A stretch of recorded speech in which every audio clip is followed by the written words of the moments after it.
Welcome to Khyati connect. నేను మీ విద్య. AP political war ఇప్పుడు కాపు సామాజిక వర్గం చుట్టూ తిరుగుతోంది. మొన్నటి వరకు సైలెంట్ గా ఉన్న వంగవీటి మోహన రంగ వారసుడు వంగవీటి రాధాకృష్ణ పేరు ఇప్పుడు అమరావతి వర్గాల్లో హాట్ టాపిక్ గా మారింది. కాపు ఓటు బ్యాంకే లక్ష్యంగా విపక్ష వైఎస్ఆర్ కాంగ్రెస్ పార్టీ సరికొత్త వ్యూహాలతో కూటమి ప్రభుత్వంపై దాడి పెంచిన వేళ ముఖ్యమంత్రి నారా చంద్రబాబు నాయుడు అత్యంత వ్యూహాత్మకమైన ముందస్తు కౌంటర్ ప్లాన్ ను సిద్ధం చేశారు. వైఎస్ఆర్సీపీ కాపు నేతల వరుస సమావేశాలు, సాయికృష్ణ లాకప్ డెత్ ఉదాంతాన్ని రాజకీయం చేస్తూ కూటమి ప్రభుత్వంపై చేస్తున్న విమర్శలను తిప్పికొట్టేందుకు తెలుగుదేశం అధిష్టానం ఒక బ్రహ్మాస్త్రాన్ని ప్రయోగించబోతోంది. వంగవీటి రాధాను కాపు కోటాలో శాసన మండలికి పంపడం ద్వారా వైఎస్ఆర్సీపీ కాపు రాజకీయానికి శాశ్వతంగా బ్రేక్ వేయాలని చంద్రబాబు భావిస్తున్నారా అనేది ఇవాటి పాయింట్ ఆఫ్ వ్యూలో చూద్దాం.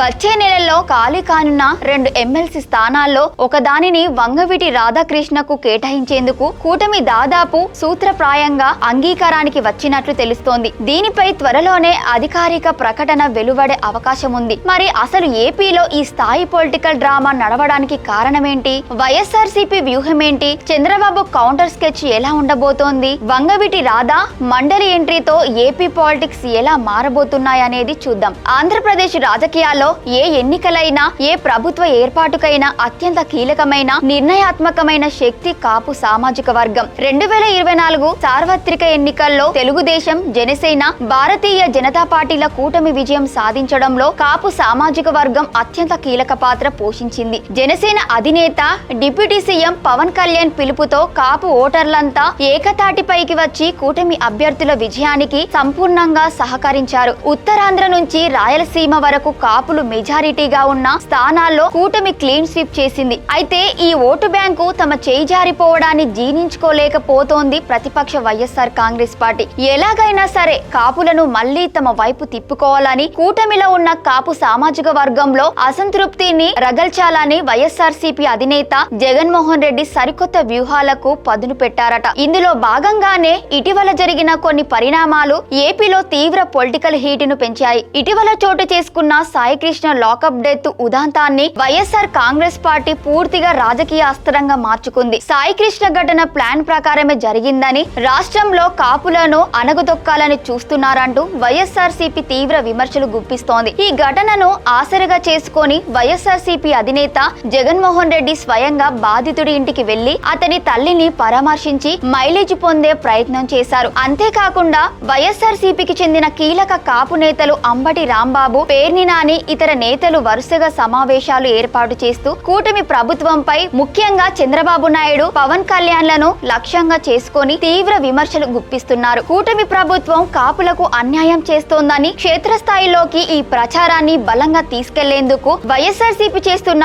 ఈ ఆరోపణలను, విమర్శలను సమర్థవంతంగా తిప్పికొట్టడంతో పాటు కాపు ఓటు బ్యాంకును మరింత పటిష్టం చేసుకునేందుకు ముఖ్యమంత్రి నారా చంద్రబాబు నాయుడు సరికొత్త ఎత్తుగడ వేశారు. ఈ వ్యతిరేక ప్రచారానికి బ్రేక్ వేయకపోతే భవిష్యత్తులో నష్టం జరుగుతుందని గ్రహించిన చంద్రబాబు వెంటనే నష్ట నివారణ చర్యలకు దిగారు. కాపు సామాజిక వర్గానికి కూటమి ప్రభుత్వం ఎల్లప్పుడూ అండగా ఉందనే బలమైన సంకేతాన్ని పంపేందుకు సిద్ధమయ్యారు. రాష్ట్ర వ్యాప్తంగా కాపు సామాజిక వర్గంలో విపరీతమైన క్రేజ్ పట్టు ఉన్న వంగవీటి మోహన రంగ కుమారుడు వంగవీటి రాధాకృష్ణను ఎమ్మెల్సీ స్థానానికి ఎంపిక చేయడమే దీనికి సరైన పరిష్కారమని చంద్రబాబు భావిస్తున్నారు. గత వైఎస్ఆర్ కాంగ్రెస్ పార్టీ హయాంలో గవర్నర్ కోటా కింద శాసన మండలికి నామినేట్ అయిన కడప జిల్లాకు చెందిన మాజీ ఎమ్మెల్యే జకియా ఖానం, డాక్టర్ పందుల రవీంద్రబాబుల పదవీకాలం వచ్చే నెలతో ముగియనుంది. దీంతో ఈ 2 స్థానాల్లో ఒక సీటును కాపు సామాజిక వర్గానికి కేటాయించడం ద్వారా రాష్ట్రంలో మారుతున్న రాజకీయ సమీకరణాలను తమకు అనుకూలంగా మార్చుకోవాలని తెలుగుదేశం అధిష్టానం యోచిస్తోంది. దీనిలో భాగంగానే ఎమ్మెల్సీగా వంగవీటి రాధా పేరును త్వరలోనే ప్రకటించే అవకాశం ఉన్నట్లు పార్టీ వర్గాలు చర్చించుకుంటున్నారు. ఉన్నాయి.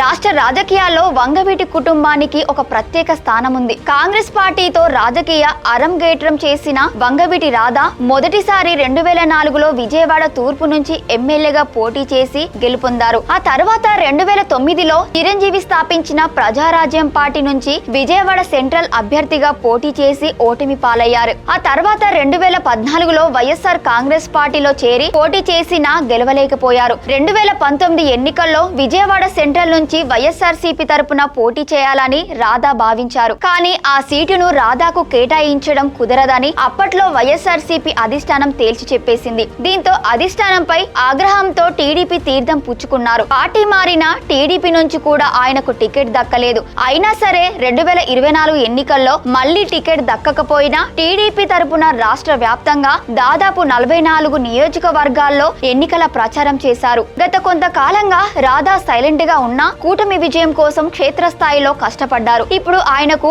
శాసన మండలి సీటు ఇవ్వడం ద్వారా కాపుల్లో నెలకొన్న అసంతృప్తిని చెల్లార్చవచ్చని చంద్రబాబు భావిస్తున్నారు. వంగవీటి రాధాను మండలికి పంపడం ద్వారా వైఎస్ఆర్సీపీ కాపు రాజకీయానికి చెక్ పెట్టవచ్చనే ఆలోచనలో చంద్రబాబు ఉన్నట్లు తెలుస్తోంది. అంతకుముందు వైఎస్ఆర్సీపీ కాపు రాజకీయాన్ని వంగవీటి రాధాకృష్ణ ద్వారా నిలువరించాలనే ఎత్తుగడలు వేస్తున్నట్లు తెలుస్తున్నా రంగ వారసుడిని గతంలో వైఎస్ఆర్ కాంగ్రెస్ పార్టీ పూర్తిగా నిర్లక్ష్యం చేసిందనే భావన కాపుల్లో ఉంది. కానీ తెలుగుదేశం పార్టీ ఆయనకు సముచిత స్థానం కల్పించి గౌరవించిందనే సానుకూల వైఖరిని ప్రజల్లోకి బలంగా తీసుకెళ్లాలని చంద్రబాబు యోచిస్తున్నారు. వంగవీటి రాధాను ఎమ్మెల్సీగా చేయడం ద్వారా అటు వంగవీటి అభిమానులను ఇటు కాపు సామాజిక వర్గాన్ని కూటమి వైపు మరింత పటిష్టం చేసుకోవచ్చని, తద్వారా వైఎస్ఆర్సీపీ చేస్తున్న విమర్శలకు క్షేత్రస్థాయిలోనే సమాధానం చెప్పవచ్చని విశ్లేషకులు భావిస్తున్నారు. ఈ మాస్టర్ స్ట్రోక్ తో ఏపీ రాజకీయం ఎలాంటి మలుపు తిరుగుతుందో చూడాలి. Thank you for watching Khyati connects.